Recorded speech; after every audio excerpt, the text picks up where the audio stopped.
Welcome to USA Global TV and Radio, where our mission is to provide education, entertainment, hope, and inspiration.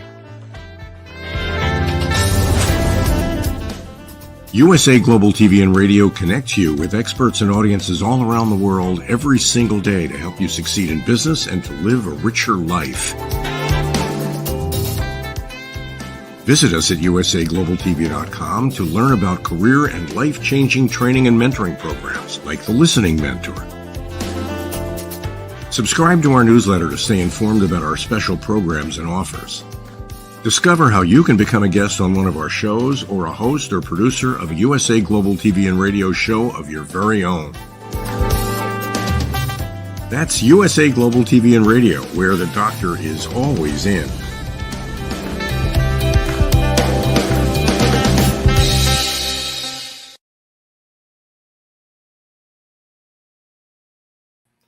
Howdy again, Red O'Loughlin here. This is the Talking Heads part of the USA Global TV and Radio Network. And today we're on section number 5 out of 6 on lifestyle and longevity. And let me go ahead and pull up the first slide.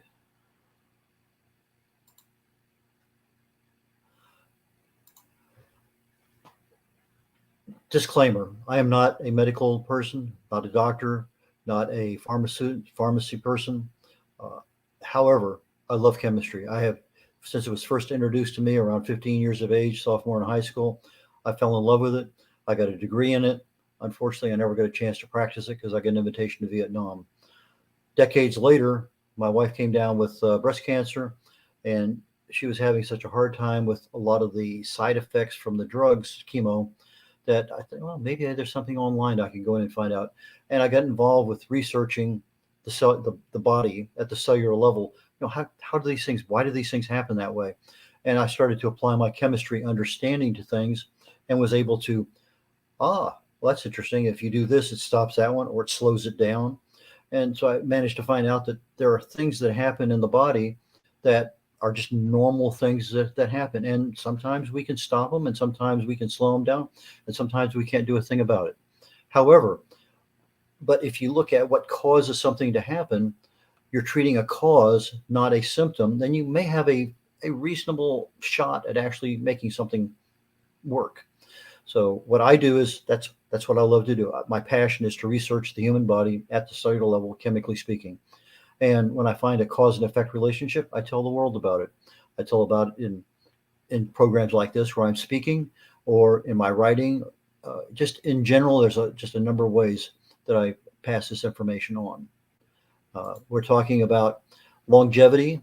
We're talking about lifestyle. With lifestyle, that's just the way a person lives, what we do every single day, the choices we make, the things we do. Longevity, how long, what's our life expectancy? It's how long we actually live. Now, aging, that's a time-related factor of our bodies. We deteriorate little by little over time. And our functions are biological or social or psychological. All those functions have a tendency to degrade over time. Now, you may find somebody at 100 years of age who is just as sharp as a tack, but that's not the norm. But one of the things that one of my mentors way back when I was back in my pre-chemistry days with regard to what I'm doing now, I was in self-improvement, self-esteem, motivation speaking, inspirational speaking. And I had books and I was selling my CDs in the back of the room. And he said, if you want to be wealthy, find out what the wealthy people do and do that. And then also find out what the poor people do and don't do that. Well, I think that same advice applies to our health. If you know somebody who's healthy, find out what they do and do that. If you find out somebody who's got some major problems, talk to them, find out what they did or didn't do, and follow that same advice. Don't do what they did or whatever. So anyway, I think there's a lot of sage advice. And if you can find somebody healthy, how are they managing to do that? I think I saw recently where William Shatner was asked, his secret, he's 91 years of age, what his secret was for living so long. And he just said simply, don't die. I thought that's pretty cute. Or Clint Eastwood, somebody asked him about, his aging and what he does. And he says very simply, don't let the old man in. And I think somebody actually did a song about that. But anyway, moving right along. We talked about already, week one, we talked about human growth hormone and how it affects, that's a factor in longevity and what we can do to address the issues of human growth hormone. Week two, we talked about telomere length. And again, those things that cause the telomeres to erode quicker or slow them down. 2 weeks ago, we talked about autophagy, something that happens, but sometimes we never allow it to happen. And then last week, we talked about mTOR, mammalian target of rapamycin. And those things are all different. We don't even think about those things when we think about lifestyle and longevity. And why did I choose those for? Because it's not something that, go to bed early, don't smoke. That's what we hear. But that's not what I want to pass out. I want to pass out information that is really relevant that we don't hear all the time. Because if we do the stuff they tell us, get good quality sleep, eat well, exercise, yeah, I think everybody's going to do that anyway. I don't need to rehash that back and forth here. But what are some of those things that we never even think about that can actually help us? So if I pull up Dr. Google and I say, give me some, how is longevity measured? What makes us live longer? And they come up with a bunch of them, daily movement, just get up and out, move about. And we actually had a program this morning where the guy was talking about, just getting up and moving on a daily basis. Living with love. There was a little bit of less stress in our life. Some kind of daily exercise. Get that blood and oxygen pumping around. Genetics, something we don't have control over, although we may pass it on to somebody else down the road. But genetics can be countered with epigenetics. In other words, our lifestyle choices, those things we choose to do or not do. And so the genetics, maybe 5% are effective, maybe 15 in some significant scenario. But one of the things that is probably a much bigger factor in our total length of our lifespan is how long did our parents live? If both of them were gone before the age of 50, that's a significant issue. If both of them lived into their 90s, that's again a major significant issue with regard to how long you will probably live. And these things are all generic. Maintain a healthy weight, moderate alcohol consumption, don't smoke. And they talk about a high quality diet. Well, they don't really define what that is. We've talked about it quite often. But for right now, we're just going to leave it high quality diet because we're going to move on. Hydration, keeping yourself hydrated, drink enough water, and sleep. I mean, there's other factors besides that. And I'm thinking of delving into sleep in the next 6-week session, maybe sleep and stress. I haven't quite figured out exactly what I want to do, but after next week, I have to come up with something. Regardless, we'll make it happen. So what else? Well, today I decided to talk about 4 things, and hopefully I will have the time in order to finish all 4. If not, we'll finish them up next week. But grip strength, how hard can you hang on to something? If you were holding on to from a rope or a piece of pipe, how long can you hold on? What is your grip strength? How fast do you walk? Do you have a purpose in life? And how long does it take you to go from a sitting position to standing, or in some cases, standing to sitting and back to standing again? And there's several tests out there for that. But let's just start with grip strength.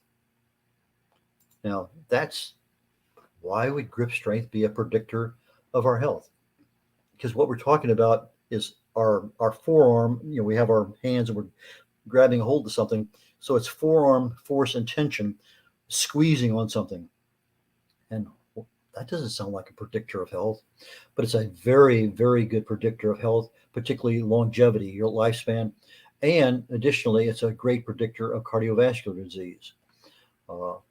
We find that grip strength is associated with low blood pressure, lower triglycerides, low blood sugar, heart disease, death, our ability to think, to be able to comprehend things, higher life satisfaction, a general feeling of happiness and well-being, reduced depression, anxiety. So if I have good grip strength, all those things that I want to have in life are better for me.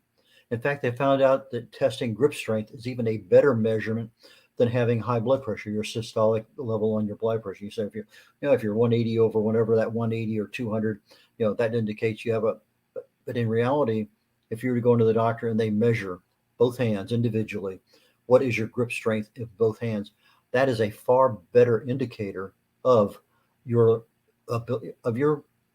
likelihood of dying earlier or later. Now, when you have the inability to grip something and hold on to it hard, uh, they're saying generically, uh, that identifies somebody who's frail, somebody with systemic inflammation, somebody fatigued a lot. Now, systemic inflammation is a fairly easy one to test. There's a blood test called C-reactive protein, and it's get anywhere from about $20 to $100. My wife and I went down a couple weeks ago and got a test, and both of us came back well within the normal range. But if C-reactive protein test is high, you have systemic inflammation, and there are things you can talk to your doctor about with regard to what you can do to treat it. But if you're able to be measured on exactly, you grip whatever test instrument they have, and if you can grip it up to 90 or 100 pounds, you're Samson. You're one of the few, and not, trust me, one of the few. But anything above 70 pounds and being able to grip it. Now, obviously, it changes with age. I would not be competing against somebody 35 years of age. I'll be 77 here in a few months. So for my particular one, it's going to be much less than 70 pounds. For men, 50 to 60, it's 50 pounds. For women, 32 pounds.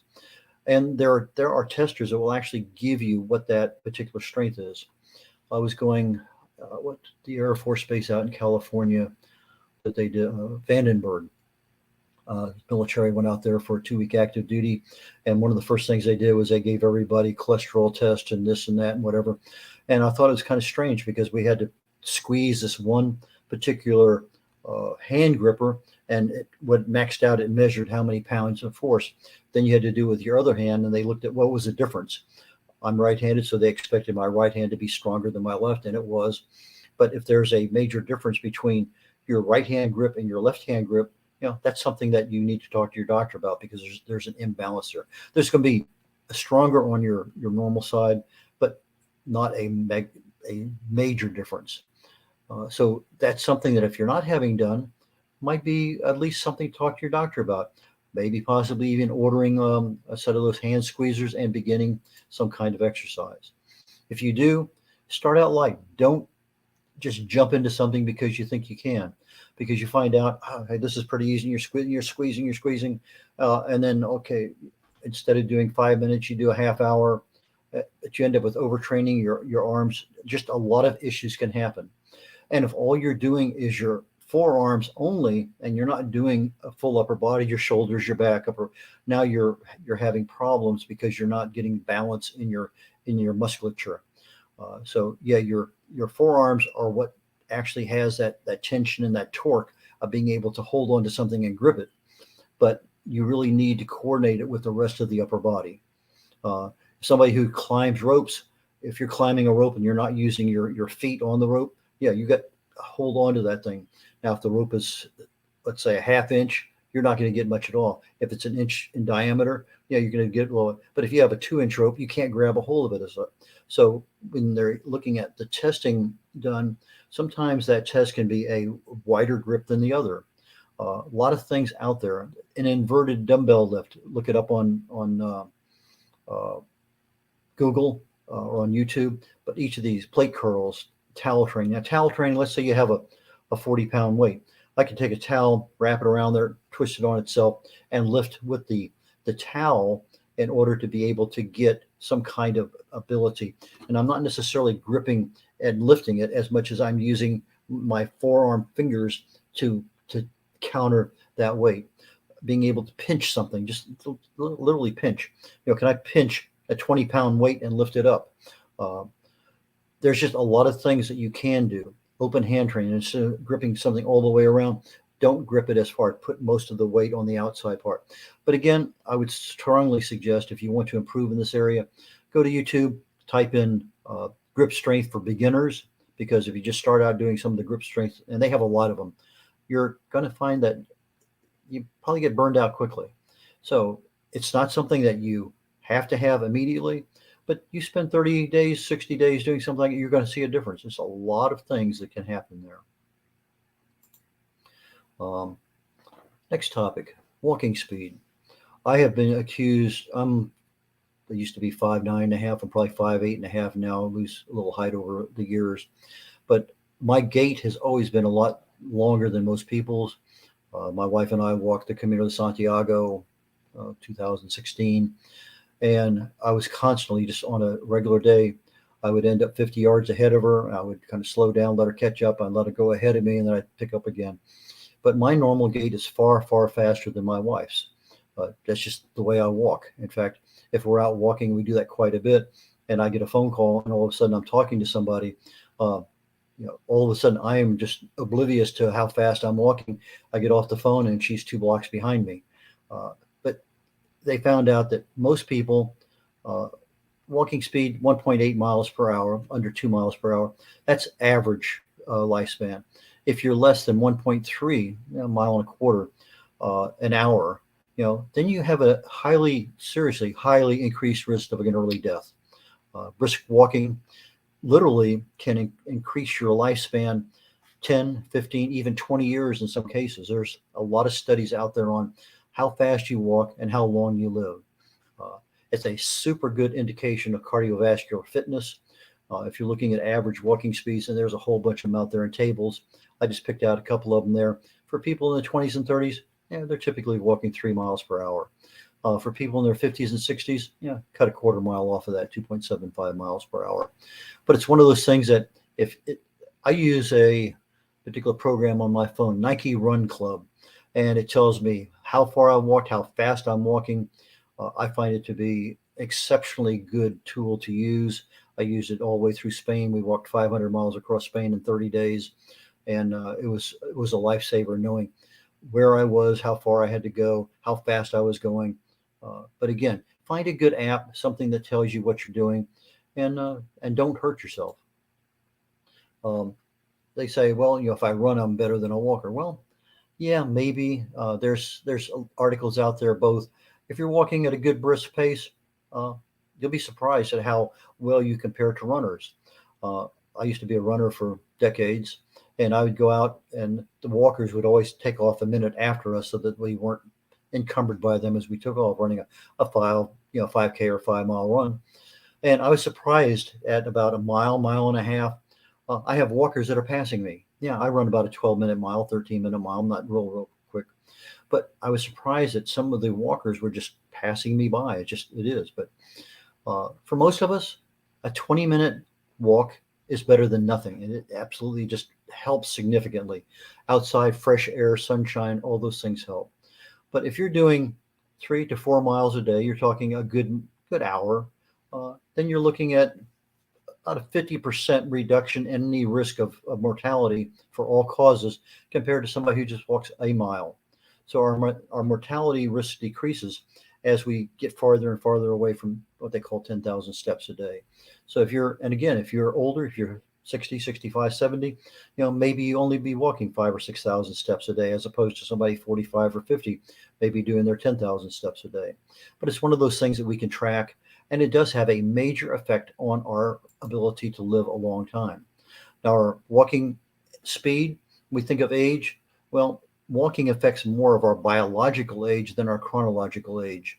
Uh, Walking speed, your gait influences a lot of medical decisions. If you're walking at a good brisk pace, 3.5, 4 miles an hour, that's a very quick pace, and you're getting ready to have some kind of surgery, some kind of treatment, cancer treatment, that kind of information should be shared with your doctor, because those things that you're doing are great predictors for how well you're going to recover from whatever kind of surgery you're having.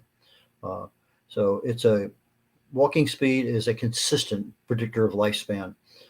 It incorporates your skeletal system, nervous, circulatory systems, respiratory, muscular systems. It just incorporates everything. Not so much like the grip strength that just really controls the arm, but this one, it gets everything involved. And it's something I'm going to say most of us can do. There may be some indications, if it's snowing outside, icy, rain. I mean, there's a lot of things. Yeah, I'm not going to go out and walk today, but a lot of people walk at the mall.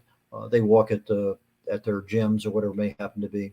A lot of times you can go to an office building and just climb stairs, but there are a lot of things we can do. But walking speed is one of them. When you walk slowly, and I'm talking noticeably slower than someone else, it's associated with a lot of unhealthy aging. You have a significantly increased risk in cardiovascular disease. And it's ironic that the significant increase in risk is more applicable in the middle age than it is in older age. Your risk of dementia increases. It's also a very good predictor of future hospitalizations, disability, and overall mortality. Uh, Not something you think about, but it really and truly is something that can easily be done. Purpose in life. Why would a purpose in life have any effect on how long you live? You know, what is it? Why are you here? Why are you on this earth? Well, you might be there. Some people say, I'm surviving. I'm providing for family. I want to be more successful. I mean, there's dozens of reasons why people think they're here. But really, why are you here? Um, they found that those who understand that question and are able to answer it with a high degree of precision, their mortality risk is around 15% from all causes. But for those people who have no idea in the world, their mortality risk is significant, over twice. So you're looking at a higher risk of death. You're looking at a much higher risk of age-related diseases, a higher risk of hospitalization, a lot of things because you don't know why you're here. That sounds crazy, doesn't it? Well, maybe, maybe not. But when we're looking at why are we here and we know what it is, it's something that turns us on, something that gets us going. Uh, we know what our goals are. We know what direction we need to go. We know what we have to do on a daily basis.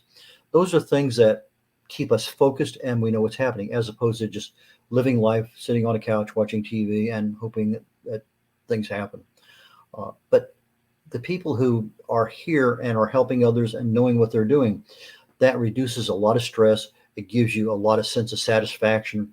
Uh, the happiest people in the world, according to a couple of different things I've written about and researched in the past, are the Danes from Denmark.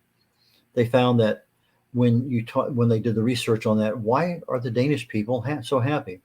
Well, it turns out in their particular case, and in most cases, and I think you'll find this true with here in the United States, that our expectations set our happiness level, and our happiness has our sense of satisfaction. So if we're happy, we're satisfied, things are going along well, our stress levels are low. But if our expectations are not met, we're unhappy, we're not satisfied, and our stresses go up. We hang on to things, our wastes get bigger. A lot of things happen with cortisol and other chemicals in the body. So happiness is an adjunct to having our goals and knowing what they are and meeting them. But like anything else in the world, if you're looking at what I'm thinking I want to get done versus I have it written down on a list, this is what I need to get done. I'll tell you, if I don't write it down, it will not happen. If I just think about it, yes, it might happen if I happen to catch myself at a unique area. But when I have my to-do list of things that I have to get done, if it's not on that list, it will not. And even when it's on the list, chances are very high it won't happen. So you do a little bit of research into, purpose of life, and you'll find things. They break them down into a bunch of different categories. Some of the ones they list there is creative. Are you here to, are you artistic? Can you create things, new software program, some kind of invention? Can you take and improve upon something that's already out there? So that creative aspect of your brain, being able to take something, do something with it, paint, sculpt, whatever it may happen to be, and share that with the world. So some people are very, very creative. Some people are pro-social. In other words, their ability to interact with people. There's a lot of happiness in there with those relationships things.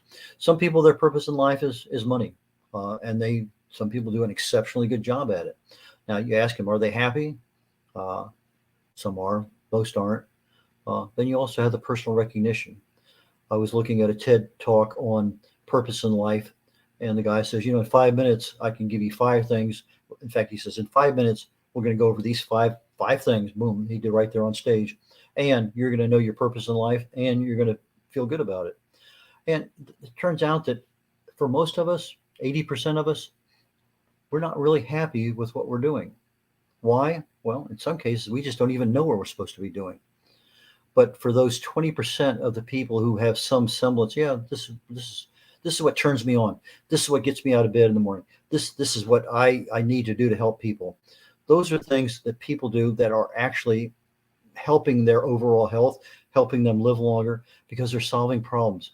And you ask yourself, what problems are you solving? Well, what problems make you feel like you matter? What can you do with your skills and your expertise to help others? What are you willing to sacrifice?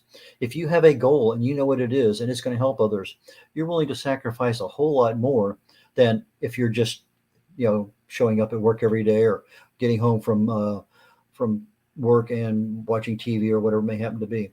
There's a whole lot of difference when you have a goal in life that you want to get done. These are things that matter. And so it matters because your stress levels are not as good. And stress is one of those major factors. I think I've read between 70 and 80% of every doctor's visit has some genesis in the area of stress. So if you can control stress, there's a lot of ways to do that. But maybe one of the things you can do in an alignment with your stress reduction is why am I here? And if I know why I'm here, what can I do to achieve why I'm here? Nietzsche and Viktor Frankl, two very well-known people. Viktor Frankl came out of the concentration camps, and both of them came out with a very clear statement that summarizes as, he who has a way, in other words, their way of life, the way to live, can bear almost any how. Viktor Frankl saw in the concentration camps, people, the same things happened to every person there. There wasn't anything different. Yeah, maybe some people were picked on a little bit more. But the people who left and literally gave up or never even got out of the concentration camps that could have, they had a purpose in life. They knew why they were here. They knew what they wanted to do. They knew exactly what they were going to do when they got out. They had a purpose. And when you have that purpose, that gets you through almost anything that can happen to you. And that purpose is independent of a lot of different things. You look at cardiovascular disease, and scientists have been testing and finding out that those people who have a purpose in life, it's an independent thing. In other words, I can't say it doesn't cause cardiovascular disease, but when you don't have it, the risk of cardiovascular disease goes up significantly. But that purpose in life is an independent factor that kind of reduces the overall cardiovascular risk. And you're saying, well, if it's not a dependent factor, why does it have? Because it affects the body in so many other ways. It's really, really difficult. But when we know what we're doing, it moderates our stress. It improves our other health factors that are in combination with those. And it also improves our biological pathways. Those are the things that we really need to be looking at. When you look at people, let's say you're a cancer survivor, let's say you're in a car wreck, let's say you survived something that a lot of other people didn't, coming back from the war, coming in from a number of different things. Why did you survive? And people go crazy sometimes. Why did I survive? They may not have had a purpose in life, but now all of a sudden it's right there in front of their eyes. Maybe I'm here for some reason. And you hear survivor's guilt.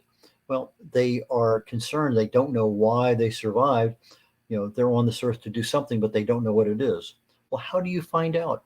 If I can say, why are you here? There are so many ways. Dr. Google, Dr. YouTube, TED Talks. I love TED Talks. But reading, feedback, what do other people say about you? That's super critical. If you're not paying attention to it, if that's just, I'm this and this and this, well, maybe I am that. Maybe that's a good place to start for things that you need to do. Or maybe you can cultivate gratitude, improve your relationships, volunteer for things. What injustices really bother you? Are there some new interests that you should be doing? The joy of learning is really something that's unbelievable in how it makes you feel, the things that you can share with other people. So all those things are very critical. Wrapping this thing up, let's see if we can get it done here today. Sit to rise. Okay, what is that? This is a significant mortality predictor, just like grip strength and walking and having a purpose. If you start when you're standing up and you lower yourself to the floor and you sit there with your legs crossed, and we're going to start with 10 points. Now, every time you're going to stand up, every time you touch your elbow, your hand, your palm, your knee, whatever, in getting up, you subtract 1 point. If you can stand back up again, and you've only used 2 points, you're up there in the top echelon. But what it does is it determines mortality by stressing your heart. You wouldn't think by standing, sitting, and getting back up again, that's a big deal in your heart. But in reality, it is. If you have to lean over and touch a chair and grab a hold of something, uh, you're not as good as you were years ago when you were a toddler and you could literally just go from a sitting position, push your legs apart, and stand up without even touching the ground. Kids do it all the time. You look at them, in lower grade levels. They're down sitting on the ground and they sit up and they're up. And we just don't do it because it's not something we practice, but it's something we can practice and something we can get better at. There's a lot of tests that do the same thing on the sit to rise. Balance on your leg for 10 seconds. I had meniscus tear in my knee 4 years ago, and or 5 years ago, and I didn't realize it, but when I was trying to stand, balance on one leg, I couldn't stand half a second, not even a full second. I couldn't say 1001. And this is 3 weeks after the surgery. And then it took me another month to be able to stand on that one leg that had surgery for 30 seconds to a minute. And then about 2 months before I was back up over 2 minutes. But balance is something that we don't think of, especially as we get older. It's one of those things that we really do need to protect ourselves, and balance is one of them. Sitting in a chair and standing up, sitting in a chair and standing up, sitting in a chair and standing up, those things over a period of time, or how many times within a minute or 30 seconds. Being able to stand with our arms folded from a sit to a stand position. There's a lot of lower body coordination. So you get blood flow, you got the muscles, you got the ligaments, a lot of coordination in there. You got balance. And so unable to do those things increases your risk of death in the next 5 or 10 years.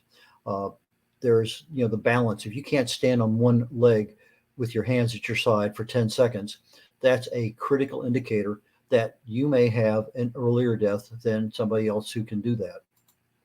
But it tests when you are able to stand, sit on the floor, cross your legs, stand up again, and not touch the floor with any other part of your body. That's test your cardiovascular system, your balance, your agility, how flexible, your core strength, your leg strength. Lots of these things are really significant predictors of longevity, especially for those people over the age of 50. It measures our cardiovascular health, our balance, just so many different things in there that when we start doing that, we are able to improve our ability to live a longer, healthier life. So in wrapping up this thing here, your ability to sit, to stand, improves your body strength, your flexibility, your coordination. There's a lot of YouTube videos out there I find are very helpful. Just like the YouTube for TEDx talks on your purpose in life, there are TEDx talks for a lot of things, but YouTube in general, a lot of things out there. But sit to stand, great predictor for longevity. And just because it's prediction doesn't necessarily mean the correlation is not causation. In other words, just because it says that doesn't mean it's going to cause it to happen. So, and that's critical. With that, real quickly, let me wrap up today. My book's available on Amazon, my website. No matter what you can do, it talks about your subconscious brain, how you can talk to the thing that's in control of most of your life, the joy of ageless health, what things cause disease and what can you do about them, longevity secrets for healthy aging. Again, the two primary causes of aging. What can you do to accelerate or decelerate the aging process? And my latest book out 2 weeks ago, Understanding the Causes of Alzheimer's Disease. I talk about over half a dozen ways the disease progresses through the body and some of the ones that we actually have some level of control over. And so with that, I'm going to turn it back over to Dr. Jacqueline, and I appreciate your time here today on Talking Heads on the USA Global TV and Radio Network.